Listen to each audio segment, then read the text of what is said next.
That's always the prompt to remind me to record, is that line. Also want to do a very brief land acknowledgement. As a national organization, the Canadian Women's Foundation does its work on the traditional territories of many First Nations, Inuit and Métis people on Turtle Island. We fund a number of activities and undertake a number of activities across communities. We recognize that the territorial acknowledgements are not enough and strive to undertake work and learning and fund organizations doing the kind of work to support reconciliation and decolonization efforts and continue to strive to do that in more important ways moving forward. I do see someone already has a raised hand. And hoping that you might indicate in the chat box the question or the comment if we're already at this. Also, I know that we have a couple of other staff joining us on here, and so I'll invite Rivka or Leva, if you can, to either respond to those questions directly or turn on your microphone to be able to highlight them to me, because it might take me a couple minutes to see some of the comments. So that is all.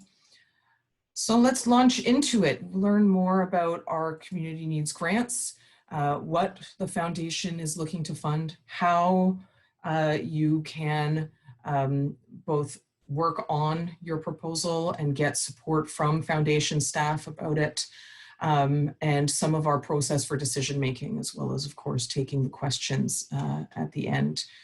So what is the purpose of the community needs grants? It's a single year funding stream aimed at providing short-term flexible support to organizations offering programs, services, or undertaking research and advocacy that align with one of the foundation's 4 pillar areas. We'll go over these in a moment. Some of the examples of types of activities that can be funded under the community needs grants are, and again, these are but examples, and we'll get into some more throughout this webinar. So you can put in requests, for example, to supplement a funding gap for existing operational, administrative, and or program costs. You can also put in requests to pilot a project or support the development of a new program, or to adapt an existing program. Also, other considerations to adapt existing service offerings through the use of new technology or approaches, and to support staff accordingly through professional development or otherwise. And other examples are to reinforce the work of coalitions, roundtables, et cetera, in service coordination or advocacy work. So again, just some examples, and we'll go over more and take questions about that throughout today's webinar. For information, there will be up to 24 grants of $20,000 each, and we will go over the timeline, but the anticipated window for getting money out the door is August 2022. And the key criteria, this is, as you see on your slide, a much summarized, condensed version. All of this information is teased out in more details in the guidelines document available on the website, but I will go over them here quickly. So your organization must either be an incorporated nonprofit organization that also has a charitable number issued by the Canada Revenue Agency, or be otherwise a qualified donee. So this may be that your organization is a registered First Nations band, municipality, et cetera, designated as a qualified donee by the Canada Revenue Agency. And I will spend time here explaining the second half. If you do not have charitable status, so your organization is a registered nonprofit, but is not a registered charity, you can work in partnership with an organization that does. This will mean completing a slightly different application form when we get to the slides, if you will, on the mechanics of which form you should be selecting. We'll show you which one, but the form does have questions about both partner organizations And in the case that your application is granted and you are working with a partner that holds charitable status, because you do not, it is that charitable organization that will sign the agreement and have the funds issued to their name. And so we highly recommend, in the case where this is the type of partnership or arrangement you're making, that you have an agreement between both organizations on how you're going to work together, how funds will flow, levels of responsibility, etc. We can talk about this in the Q&A, but also we can talk about this individually if you have questions about how you might make this work for your organization. Other primary criteria is related to your organizational mandate. So your organization has gender-based programming, services, and or advocacy at its core and central to its mission. You also have significant experience offering gender-based programs, services, or advocacy initiatives to women, girls, two-spirit, trans, and non-binary folks who face multiple barriers and are underserved.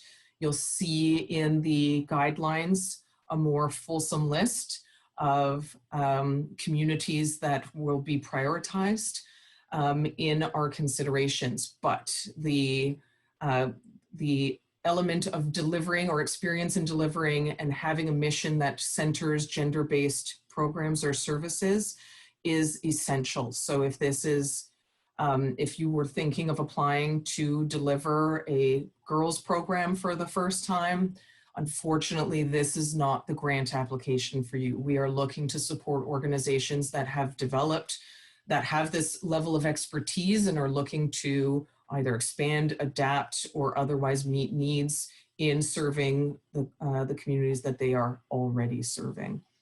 The other thing of note is that we are prioritizing or making essential grassroots organizations.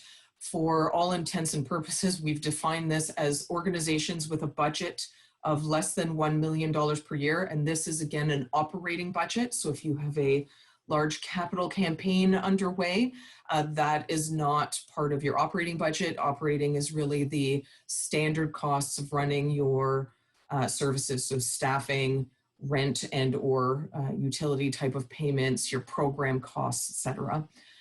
In the case of shelters or transition houses, the maximum operating budget is $2 million per year. Our experience, particularly in the case of working with folks who are partnering together, but also in some smaller or more remote and northern communities, sometimes you are the only shop in town and or are sort of sub-financing a bunch of other efforts. So you might be a hamlet in Nunavut, in which case these budgets are flexible because we recognize that, for example, all funds in the community for community service may be flowing through your organization. But again, the emphasis here is to fund organizations that are smaller, doing more grassroots, and that ultimately the grant of $20,000 will have more significant impact. Last criteria of note is alignment with the funding pillars. We talked about this in the previous slide. The four pillars or areas of focus for the foundation's work relate to gender-based violence, economic development, girls' empowerment, and inclusive leadership. There are a number of examples of this, again, in the guidelines on the in the guidelines document, about midway through that document, on the kinds of initiatives that fall within each of those pillars that we could fund. It is not an exhaustive list. And so if you have another idea and you're not sure whether it fits, after this webinar, I'll share my contact and you can get in touch and we can talk about it. In terms of what each of these pillars means, when we talk about gender-based violence, we're really talking about work that is either aimed at prevention, so education or other types of interventions that aim to prevent gender-based violence before it happens, or that provide support to those who have already experienced gender-based violence. When we talk about economic development, again, we are talking about development. And so unfortunately, while extremely worthy, the foundation does not fund anti-poverty initiatives. These are really about supporting programs or services that empower women to access employment, self-employment, etc. Girls empowerment are, that pillar is really focused on a much younger cohort. So we are looking at girls aged 9 to 13, and that these can be empowerment initiatives that look as varied as a girls' STEM program to Indigenous land-based activities, to programs that focus or center on media literacy. So it can be fairly broad ranging. And lastly, the fourth pillar, inclusive leadership inclusive leadership is really very much focused on developing and the leadership skills of women, girls, non-binary, trans, and two-spirit folks, but that also provides practical experience. So this is really about not only giving folks the tools to be able to develop their leadership skills, but actually put them to use. So that is very much the focus. And I can see a number of questions about this. All of this information is in the guidelines. If you look on the Canadian Women Foundation site, there is a link to the Community Needs 2022 call for proposals. You will find on the sidebar a number of documents, and the guidelines is the first one at the top. And it has all of this in far more detail than I'm giving here today, really just running through this in a summary way. And also to confirm again, the recording for this webinar goes up on YouTube in a couple of days. So it usually takes me a day or two to get it downloaded to my computer and back up onto YouTube. Additional considerations and priorities. So this is some of the lens that the committee uses in assessing your applications. It's not to say that we don't fund organizations that are missing one of these, but we definitely are prioritizing organizations that can demonstrate that they are either led by preferably and or serving women, two-spirit, trans, and non-binary folks from populations that face multiple barriers. We pay particular attention to organizations led by and or serving First Nations, Métis, and Inuit women, Black women, women with disabilities, and 2S LGBTQI+ folks. Also, other considerations that your application demonstrates that your organization applies a feminist intersectional analysis to its organizational structure and activities.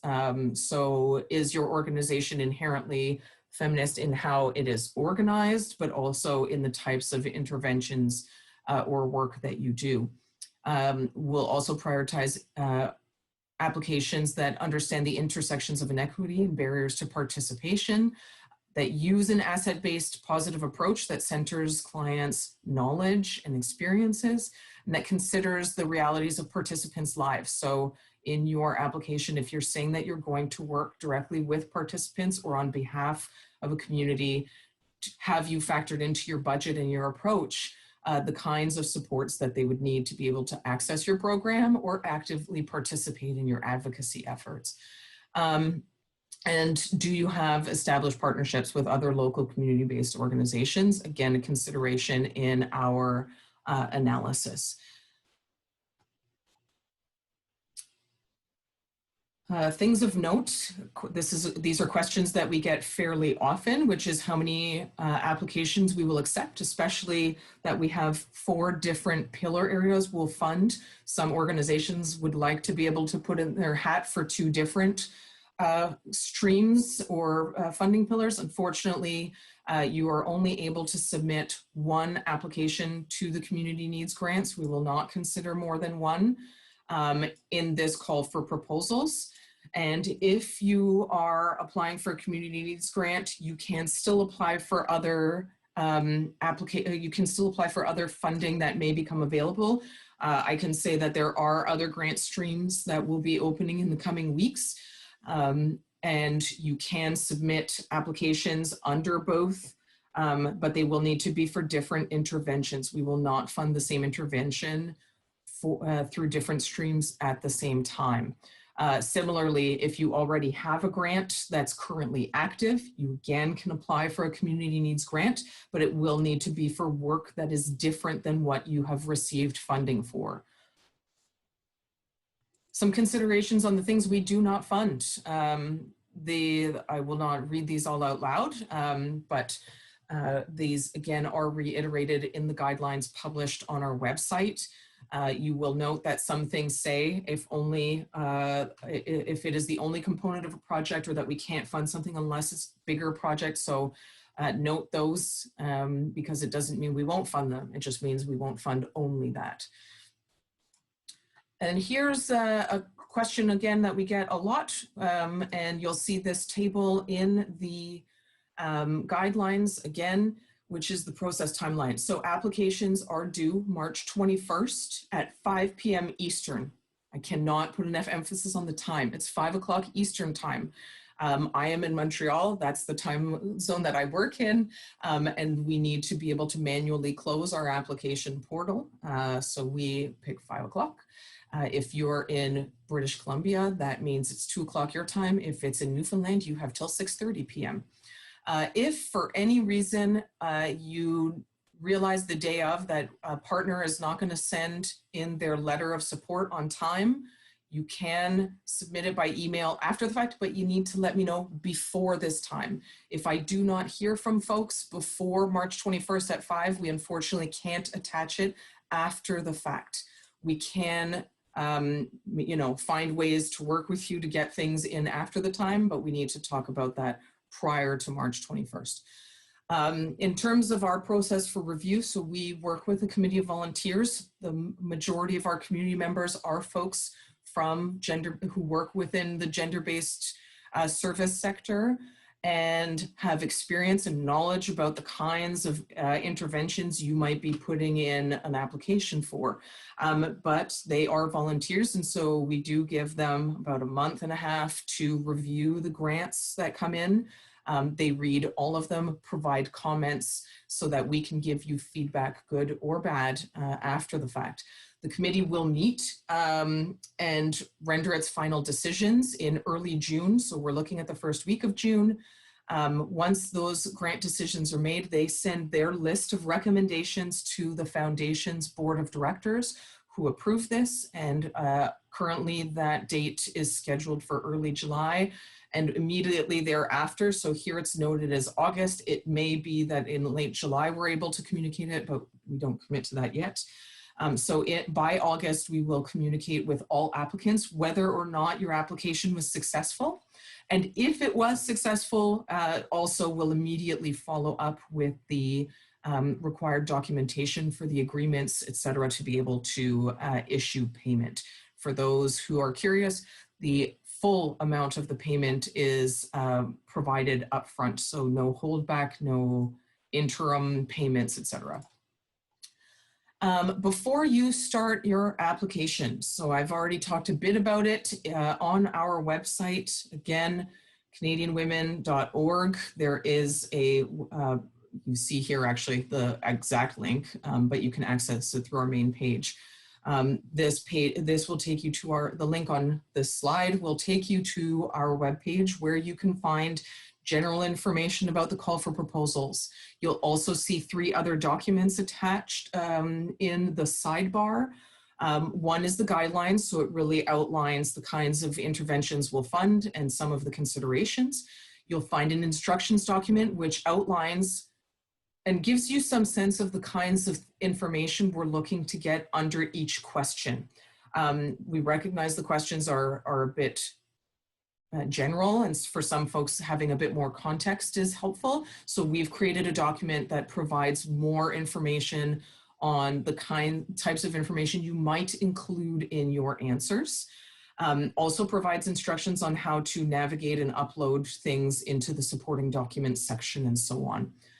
And lastly, there's a frequently asked questions document, which will repeat some of the questions. We got a lot of about, you know, how many times you can apply, and that will fund the same initiative. Information on what to do if you don't have charitable status but would still like to apply, etc. So highly recommend looking at all those. We spend a lot of time building out those documents based on what we hear from applicants each year, and hope that it can help. So getting started online. If you haven't already been online to look at the application, this is what your landing page looks like once you've clicked on it. So you'll need to, from the website page, the Community Needs Grants page, click on the register button of the Foundation's website. Once you've signed in, you'll get an automatic email confirming this, and you'll be able to sign in with that email and password to continue at any point. So you can return to my account at a later date using the same login credentials to start or continue to work on your application, which we'll look at in a moment. I do want to reiterate, I say that you can come back and continue to work on your application. You can, to avoid any issues, because I know that this has unfortunately happened to some. You start to fill out the online application, you hit save, and then it didn't save. Unfortunately, we have required fields, so you need to have at least input an X into all fields that have an asterisk to indicate that it has to ultimately confirm that there's an answer in there for the time being. Because if you leave any of those required fields blank, it does not save any of the work you've done to that point. So you will need to make sure to fill out all of the required fields, at least temporarily, with some ipsum lorem language to save those answers that you started to draft and not want to lose. Once you've created your account and you've selected your password and so on, you will be brought to this page once and once only. It is our eligibility form, and this ultimately iterates this ultimately confirms that you are eligible for a community needs grant. So you'll see that there are three primary questions. So whether or not your activities are solely based on women, girls, two-spirit, transgender, queer, non-binary, or 2S LGBTQ people, that your activities are taking place in Canada, and that you and or your partner have a valid charitable or qualified donee status. If you answer no to any of those three questions, your application will be deemed ineligible and you won't be able to go any further. So you need to answer yes to all three questions. And then the last question will ask you to select which form you require. So we are a registered charity or qualified donee. The other option is we are working with an organizational partner that is a registered charity or qualified donee. So you will need to pick which applies to you. If you are the organization that is undertaking the intervention and you do not have a charitable number or qualified donee status, but are finding someone to work with, you need to select the latter. If your organization has charitable status, you're choosing the former. So you've answered yes to everything and so on. Actually, this slide's slightly backwards. This is if you come back in the second time. I apologize. So when you return to, if you signed up, started something, you leave, you come back. When you come back into the portal, this is the page you see to be able to access it for a second, third, fourth, so on number of times. You will do so by clicking the My Account link again on the web page. That link exists. And you will see that the name of the organization or the application in this year's account is actually the Community Needs Grants 2022 or 2022 Community Needs Grants application. You'll note I have circled some icons on the right-hand side. These buttons are intended to help you with being able to work with other partners or members of your team in your own organization. If you hover over any of those icons, it will read out what its function serves, but I can explain in order. The first one is to transfer to no owner. So for example, you have started the application, but someone else in your team is going to finish the last few questions or uploading documents and submit. You can transfer it to them to be able to do that. You can also manage, the second icon allows you to manage viewers, the third to delete. So for example, you started 2 applications and you want to delete the one that is no longer of any value, you can delete it there. And last, you can email a copy to yourself. I recommend doing this before you submit your application.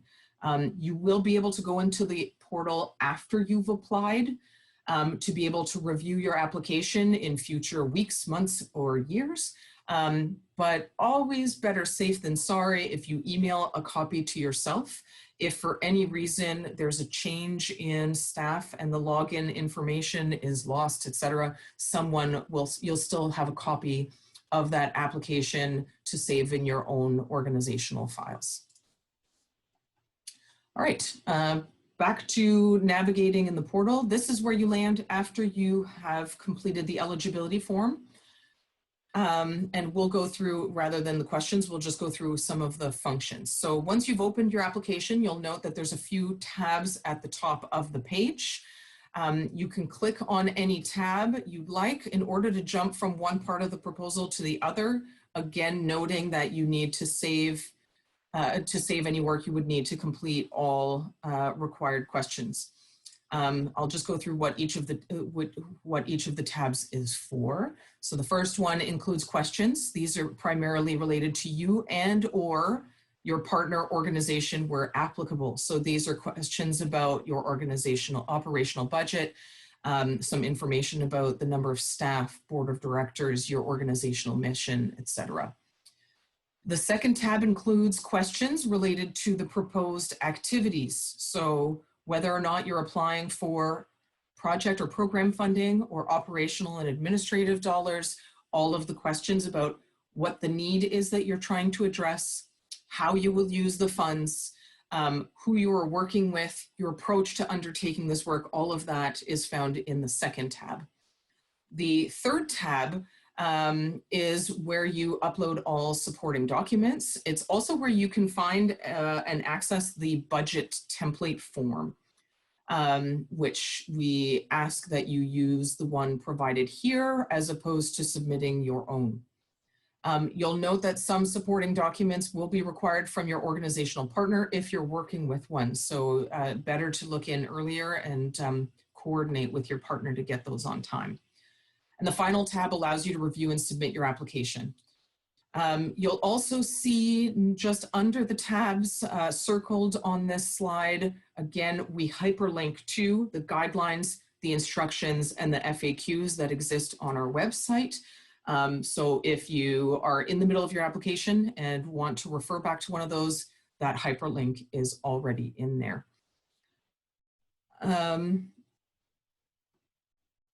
Yeah. Here we go. I was just double checking that this was the right slide. So I want to show you some tips and tricks to completing the supporting documents. For some folks, this is inherently second nature. For some, our double-clicking system can prove a bit challenging. So some things that you need to remember when uploading supporting documents, all documents should be, where possible, in a PDF format. This includes the budget form at the top. So the form is made available to you in an Excel format. Many of the cells are locked, so formulas are locked. You're really only able to fill out the descriptions over on the left. I'm happy to help folks navigate this individually after this webinar. But we ask you to PDF it into a single page before uploading it back into the system. This makes it easier for our committee members to review it than to look at a possibly multi-page Excel sheet. Each of the upload fields will only allow for one document to be uploaded. So particularly in the case of the field for your support letters, you will need to merge these into a single PDF. So if you have 2 letters or 3 letters, you will need to merge them into one document in order to upload. In the case that you need it, there is one additional documents field at the bottom. Some folks use this to attach other materials such as an annual report, a work plan, etc., but it is not required. If ever you're having challenges navigating letter support, you can always put a second one there, although you can more easily just merge them into one. If you are working with an organizational partner, there are two fields that will exist in duplicate, and they will say which partner we're looking for. So you can see here on your screen in the audited financial statements, it says project lead and organizational partner.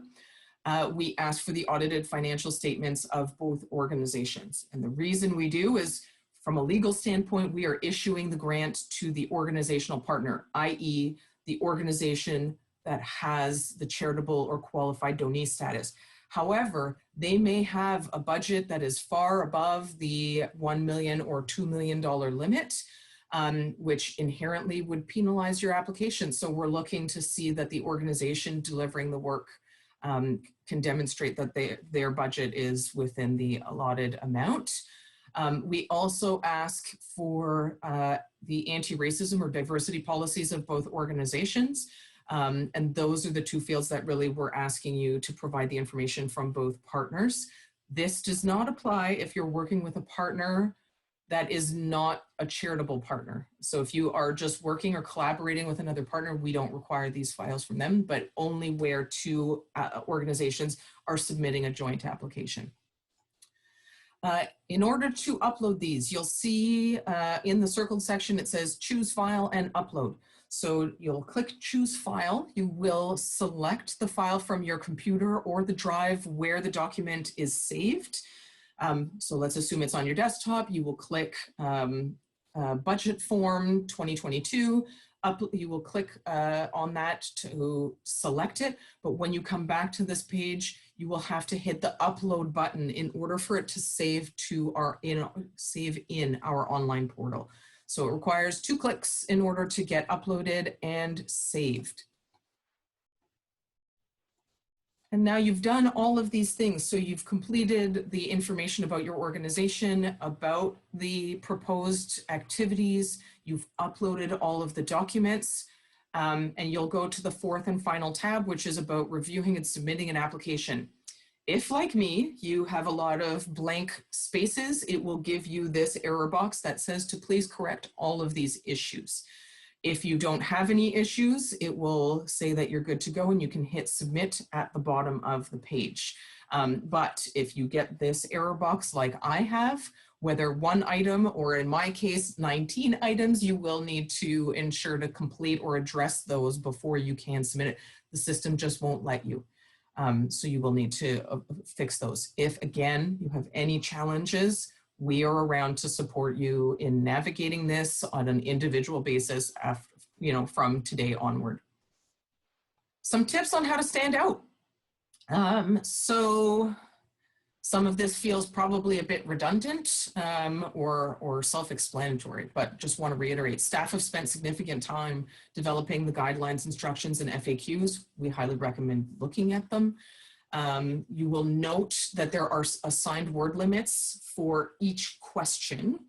And you will see these in the body of the application via a narrative component.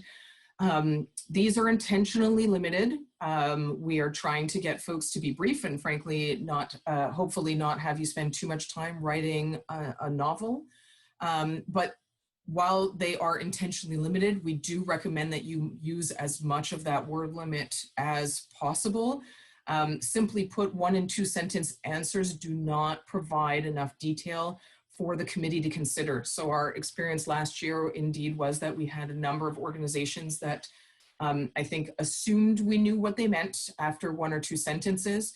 And our committee members are national, so they are from various regions of the country.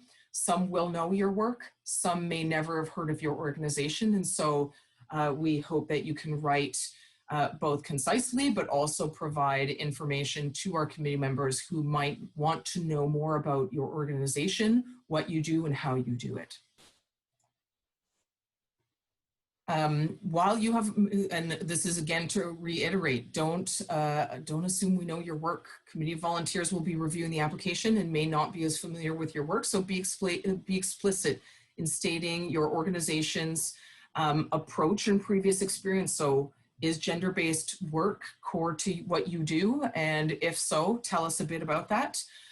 In terms of the question related to need for funding, We're looking for you to note why this work is important to your organization and or your community, why now, why this specific intervention or action is needed.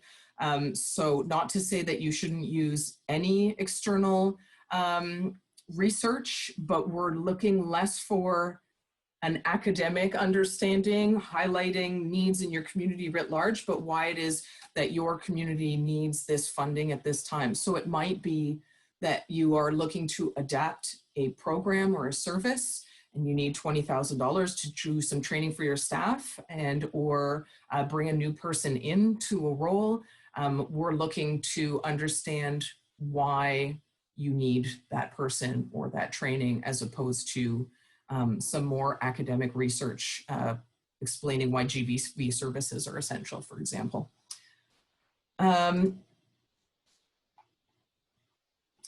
Yeah, and also in the question on how the funds will be used. So it's the question immediately after addressing the need. We are not necessarily looking for a narrative explaining each line of your budget, but ultimately a summary of your activities. So if the funding is being used in this case for some professional development and bringing in a new staff to support the implementation of some new work, to tell us a bit about what that looks like. So is that training one-time online program? Is it that you're having a facilitator come in to do multiple sessions with your full staff team? To tell us a bit about what the activity looks like as opposed to re-explaining the budget, but it should of course align with your budget. Standing out in a bad way. So this is a bit of the list of the do nots, please and thank you. If your organization does not fit with our call for proposal, we ask that you don't submit it.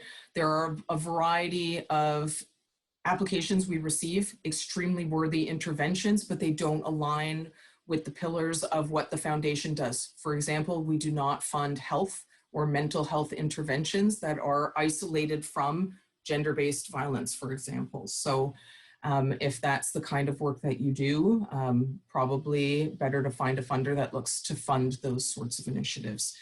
Recycled proposals, we expect recycled proposals. If you have something that that you've already developed for another funder and want to try and rehash for this call for proposals, please do. Just be sure to update it.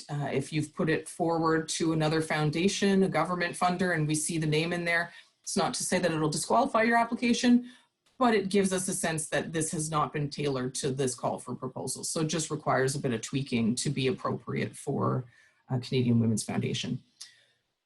Incomplete applications. So again, the system will not allow you to submit an application that is technically incomplete. So if there is no answer in required questions, it simply will not submit. However, if you've gone through and just put a placeholder through all the questions, ipsum lorem'd your way throughout the application and hit submit, those answers will be considered incomplete and ultimately will disqualify your application from further consideration.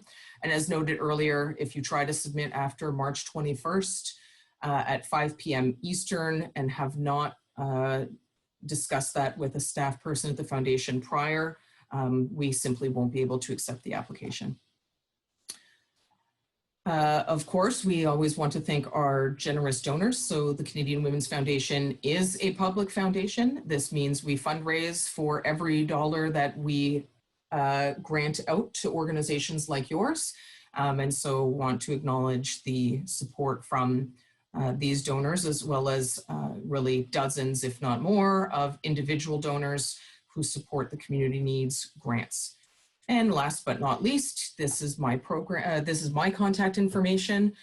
So if you would like to get in touch after today's webinar to talk about your proposal, see if it fits, get some advice, tips, tricks on how to submit an application that works for you, I invite you to email me. I have built out a calendar so that folks can automatically book a half an hour with me where we will talk about your proposal. And you can even come ready and armed with a draft to those meetings and we'll talk about it. But in order to get access to that calendar, you will need to email me first so I can send it to you.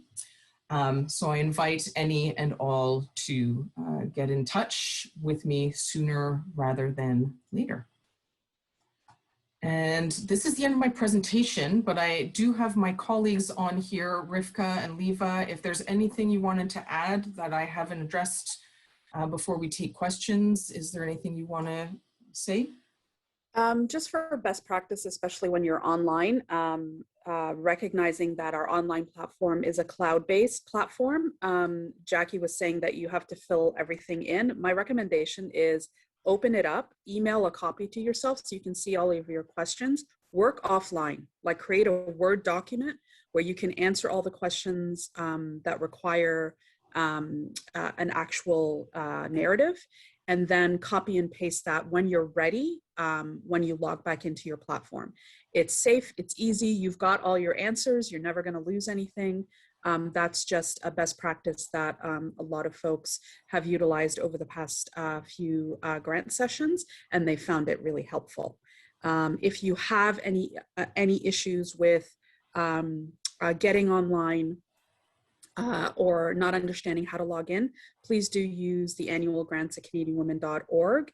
And a reminder to everybody, whether or not you've used our platform before, that first registering for a new application, it's not registering in the system, it's actually opening that particular new application itself.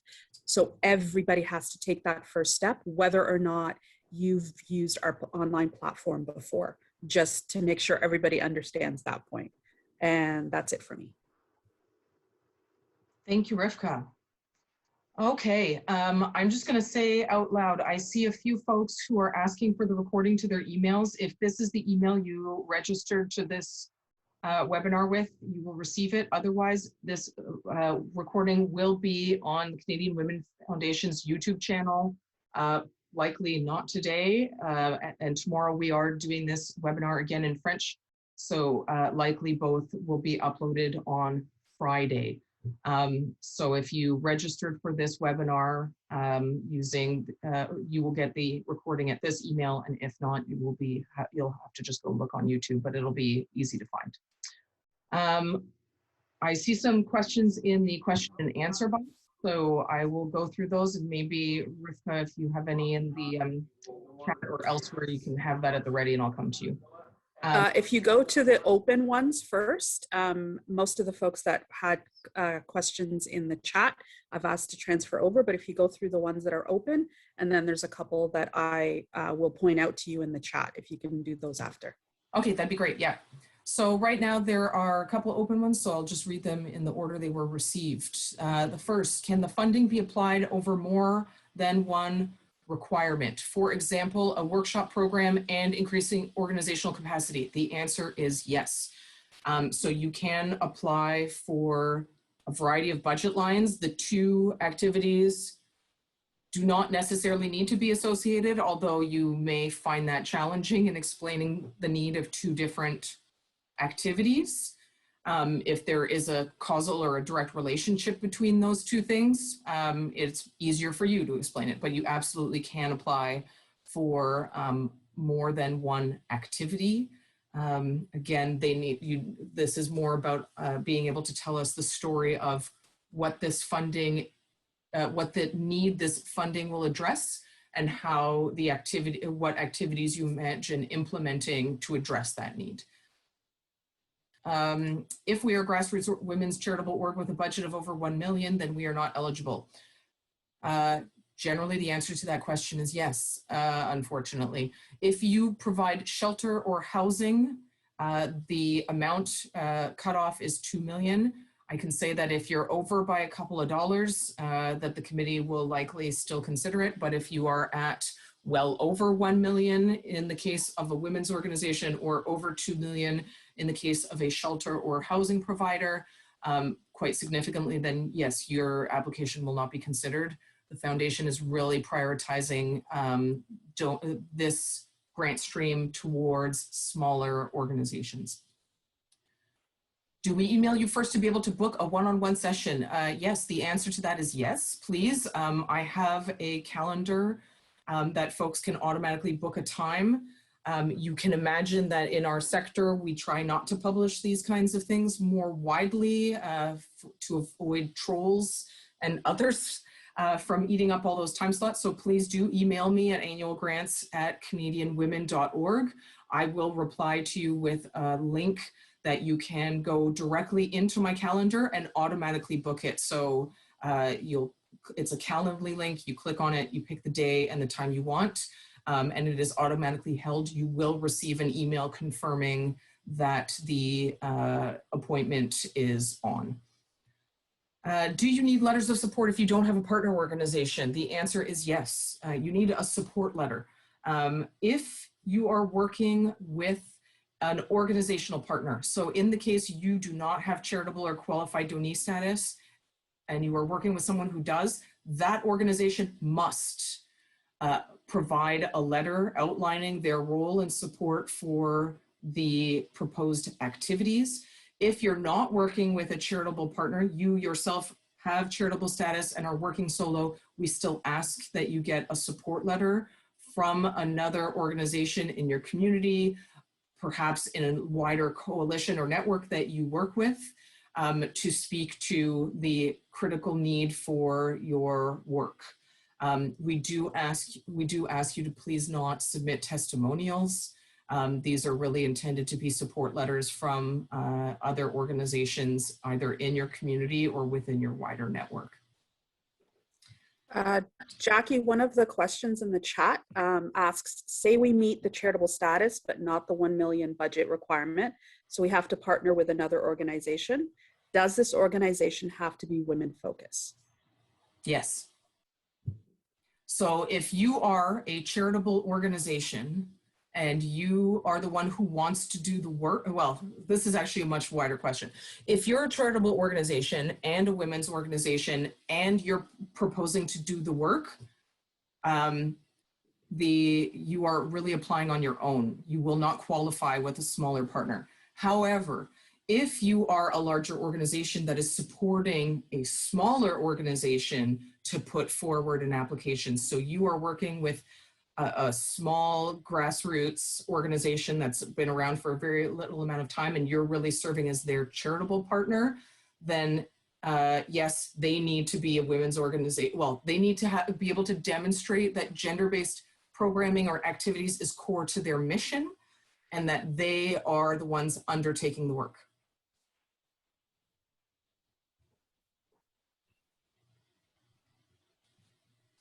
Okay. I see a new question in the Q&A. So can this funding be used to start a community coalition?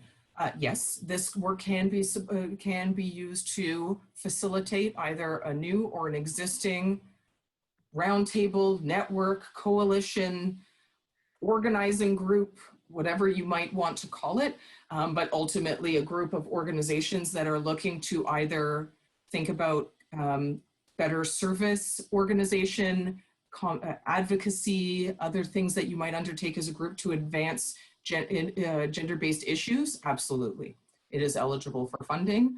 You will see in the application that there is a question around the scope of the application in terms of the community. So are you working within a locality or larger region or nationally? So you would need to select sort of how far reaching that coalition or roundtable is going. But yes, absolutely is eligible for funding. All right. Riff, going back to you for any questions. Otherwise, I'm just going to go backwards. There was a question, I've answered it in the chat, but they were asking about the eligible amount to ask for, what it is up to. I've put in 20,000, but just so that everyone can hear that. Yeah, thank you for confirming. It is indeed $20,000 is the amount up to that can be requested. And that is for this year. Of course, if you were granted this year, you can apply, reapply next year for the same amount of money. All right, I see some new questions. Again, if folks are having questions along the way, you can absolutely insert them into the Q&A. We'll keep going for another few minutes here. We still have 7 minutes on the clock. So can this be used to hire an intake person and admin to serve women related to domestic violence? The answer is yes. You can both apply for frontline staff and services, and or the administrative supports for that. Of course, the caveat again related to our eligibility is that your organization already has experience in this work. So if this is something you want to do that is new for you, you will need to demonstrate your experience in other elements of service delivery with women and speak to why this expansion, for example, is needed. Is the funding for a 12-month project? The funding is for up to 12 months. So 12 months starting in August of 2022. So if your initiative or activities take place over a slightly shorter amount of time, that is fine. With, again, the caveat, we will not fund one-off type of events or activities. So if you're looking to fund a weekend-long retreat, seminar, symposium, conference, whatever you want to call it, that will not be an eligible activity. But if your project is over, I don't know, you're doing an after-school empowerment program with girls and it's over 6 months as opposed to 12, that's absolutely fine. Can the charitable organization working with gender-based community support a nonprofit to deliver the work? Okay. Just going to make sure I understand this question. Can the charitable organization working with the gender-based community support a nonprofit to deliver the work? Yes. So the organization doing the work on the ground does not necessarily need to have charitable status. They, however, need to have experience in doing gender-based work. They are the proponent ultimately of the project or the project lead. So they should have experience. In terms of the charitable organization, that is, I don't want to say it's not essential. Your ability to demonstrate that the charitable partner has some understanding of the issues and relationship to the community or work that the nonprofit is doing is still an important consideration for our committee, but it is not required to be a gender-based focused organization. And if I did not understand that correctly, you might just put for another additional question in the Q&A box. Jackie, there's a question in the chat and it's asking, I think I misheard, either it can be for a new initiative or it has to be to support an initiative already taking place? No, it can be for a new initiative. It cannot be new to the organization to be working in the gender-based space. So if you are, for example, you're a multi-service women's organization, you have counseling, wraparound supports for women, group programming, etc., but you now are having a need to address gender-based violence, for example, or economic development, and that was not in your wheelhouse before, you'll really need to be able to make the case for it.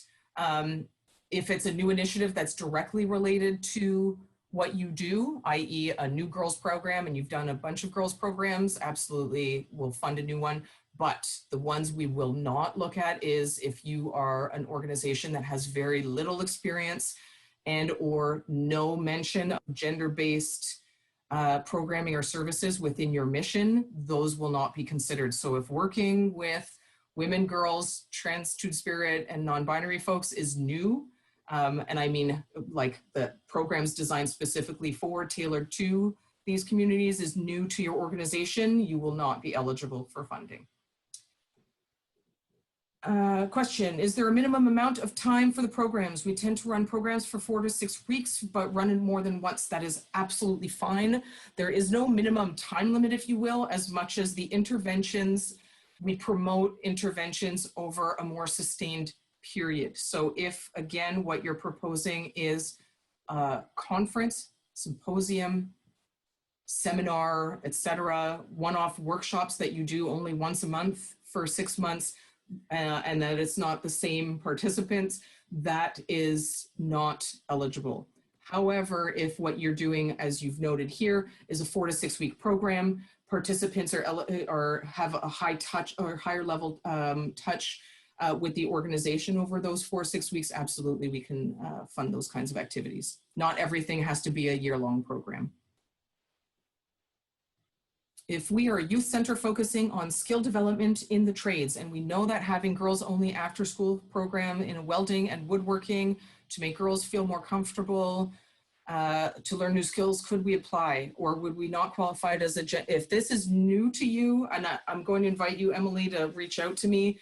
This is a really challenging one for the foundation. We are really looking to fund organizations that have expertise, and the reason being that having a girls-centered space without having specific considerations for how to work with girls and or experience doing that, it can raise a lot of flags for our committee. So I would encourage you to reach out and let's talk about it on an individual level to see if this can work.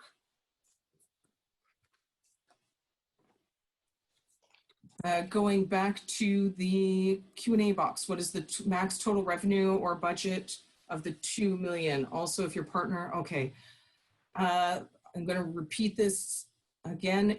If your organization does not provide shelter or housing, your operational budget cannot exceed $1 million per year. Again, reiterating, it is your operational budget.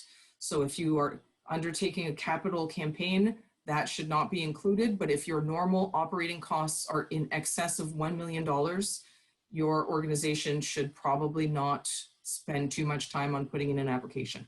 If your organization is a shelter or housing provider, so you have a transition house, you have an emergency shelter, you run some other kind of housing program, your cutoff is $2 million per year, again, in operating budget, not your overall or total budget, including larger capital campaigns or expenses.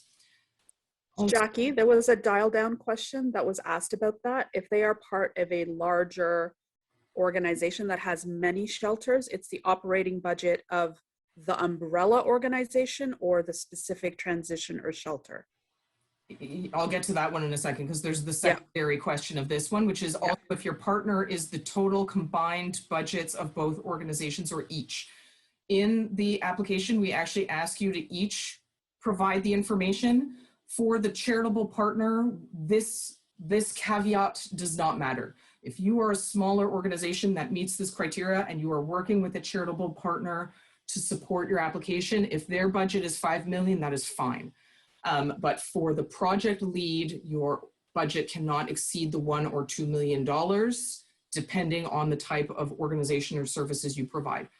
Rivka, thank you for the question. As you've noted, if there are multiple housing locations, it is still the budget for your organization. So unless each shelter and or housing location have their own charitable numbers, unfortunately, you're just too big for this call for proposals.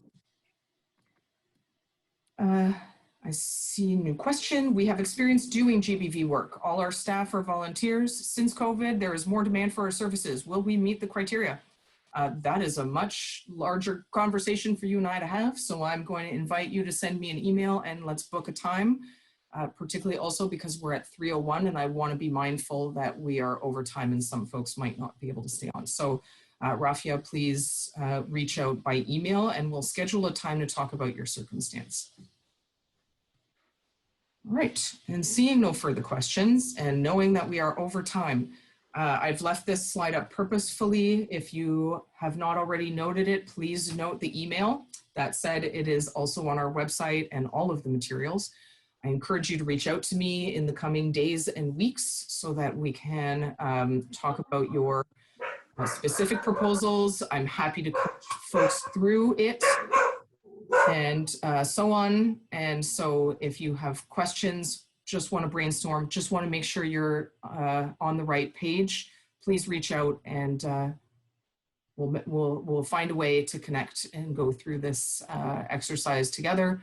Hopefully make your proposal as strong as possible so that the committee will, that the committee can fund it.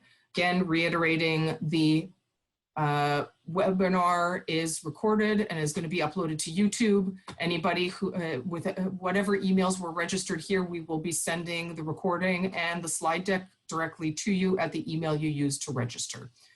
So thank you all for your participation. Hope you have a great day. Good luck. And thank you to my colleagues for backing me up on yet another good one.